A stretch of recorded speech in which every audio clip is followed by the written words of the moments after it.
Ladies and gentlemen, we interrupt your regularly scheduled programming to bring you this special bulletin. Consequences for your failures, whether it is in the video game industry, TV show, or movies, is not something we're very familiar with as of late. Most of the time, you have one person after another, et al., failing upwards in the entertainment industry. But the times, maybe, just maybe, they are changing, at least so far. Dragon Age, the Veilguard director, Corrine Bush, the trans woman that can do a better makeup job than Alyssa Mercante, but what do I know, is gone from BioWare. Everyone celebrate. Ding dong, the bitch is dead. Rumored from Minecraft. YouTube, don't do that. Rumored closure of Edmonton studio, missing target sales by 85%. Well, this explains a lot as to why we never got any definitive sales figures for Dragon Age, the Veilguard. Yeah, Veilguard was definitely an appropriate name for it. In a development that sent ripples and is continuing to send ripples across the gaming industry and social media. You'll see why in a second. Corrine Bush, game director of Dragon Age Veilguard, has left the building, ladies and gentlemen, reported by Grums and Smash JT's contact at EA BioWare. News revealed that by Mark Kern and Smash JT comes amid troubling rumors that BioWare's flagship Edmonton studio may close as early as next month. We'll be keeping an eye on that. It's interesting to find out that, hey, maybe one failure after another are indeed consequences. Make a good game or else. I don't think that's a big deal. I don't think that's a difficult target to hit. Make it fun first. Fuckers. The potential closure of this 3-story office, which opened just 5 years ago, we don't really care, signals the grim future for the once revered RPG studio. Well, when you had Anthem and Mass Effect Andromeda circling the drain already, Dragon Age the Veilguard was just, I guess, the final little flush. Once for the bulk, twice for the remainder. Grums and Smash JT shared this information from an internal email later verified by a source within EA, where Bush announced leaving BioWare to pursue new projects. I see a bunch of people on Twitter screaming that the times they are a-changing. We are heading in the right direction. If you think the lovely, ethical, wonderful, talented Corrine Bush is not going to get a job by the end of the month, I am afraid I have some bad news for you.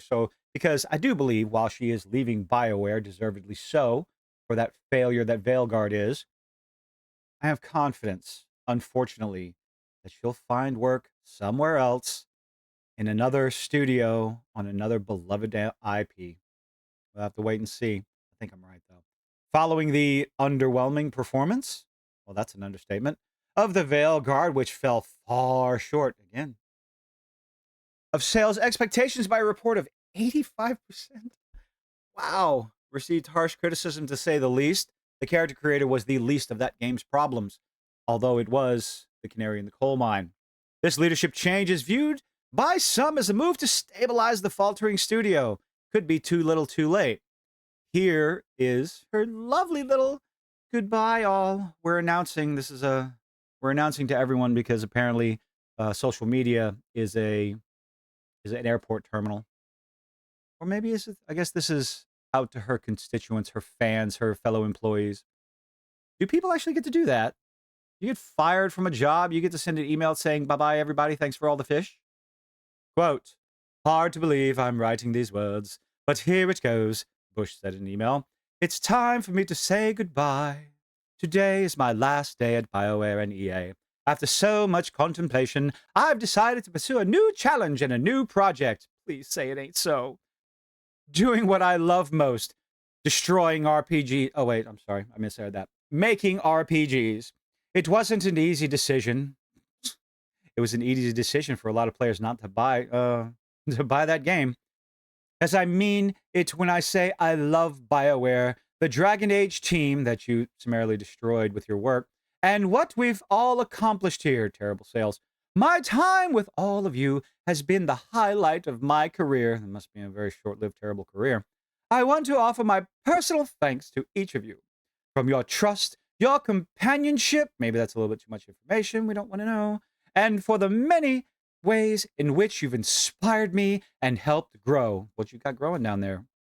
Anyway, I'll be eagerly waiting to see what great experiences you create next. And as a fan, I'll be rooting for you. We're going to be rooting for you to never have a job in this industry again, Kareen. If I can leave you with any advice, it is this: do whatever you want, and you'll continue to fail upwards. You'll continue to have a job. Oh, sorry, that's not what she said. We all know making games is hard. It's part of why we do it. Really? You make games because it's difficult?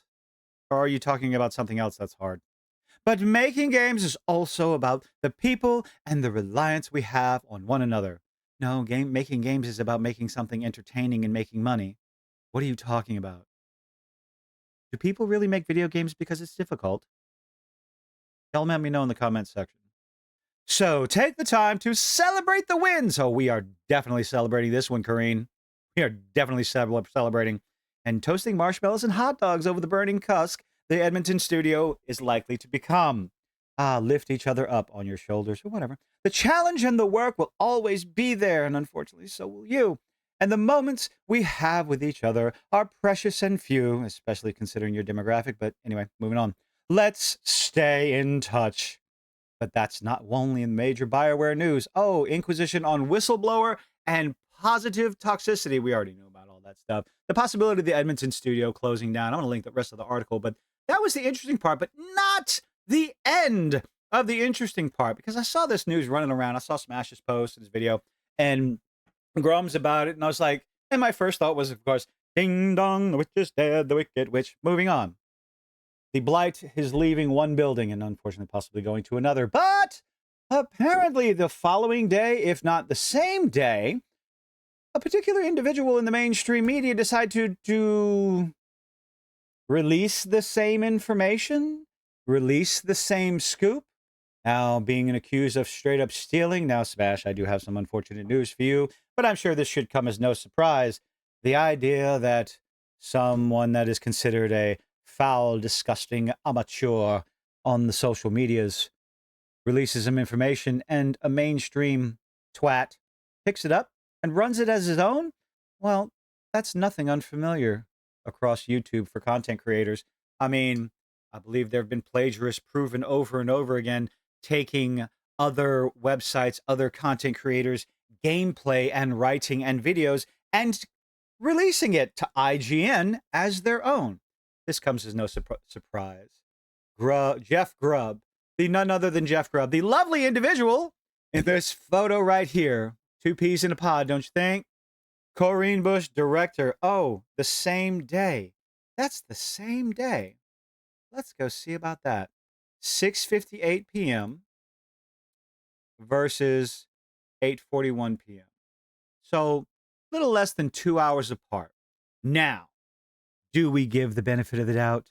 Of course we do. It's what I do. It's involuntary. It's what my brain does. Now, there is a possibility, however unlikely, that good old Jeffrey here, Jeff Grubb, found the information much like Smash JT did, much like Grums did, and released it on his own. However, the response, I believe, has been Grubb gloating and bragging and talking nonsense online nonstop as if he's the God's gift to journalism, which he's not. This is nothing new. We cannot expect any sort of integrity, credibility, or accountability because no one holds their feet to the fire.